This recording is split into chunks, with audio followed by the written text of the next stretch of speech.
હક્કી આવાજ ન્યૂઝ ચેનલમાં આપનું સ્વાગત છે।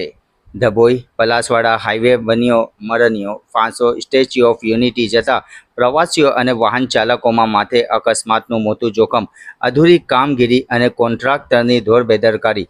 ડભોઈ પલાસવાડા વળાંક પાસે 5 ફૂટ ઊંડો ખાડો, મોતના કૂવા સમાન, તંત્ર ક્યારે જાગશે? ડભોઈ વડોદરાથી વિશ્વ પ્રસિદ્ધ સ્ટેચ્યુ ઓફ યુનિટી કેવડિયાને જોડતો મુખ્ય હાઈવે હાલમાં વાહન ચાલકો માટે ભારે જોખમી સાબિત થઈ રહ્યો છે। ડભોઈ તાલુકાના પલાસવાડા ગામ રેલવે ફાટક આગળ વળાંક પાસે રોડનું કામ લાંબા સમયથી અધૂરું છોડી દેવામાં આવ્યું છે। આ અધૂરું રોડ પર ત્યાં આવેલા જતી જોખમી વળાંકને કારણે ગમે ત્યારે મોટો જીવલેણ અકસ્માત સર્જાવાની પૂરી આશંકા સેવાઈ રહી છે। રિપોર્ટ રફીક મંસૂરી।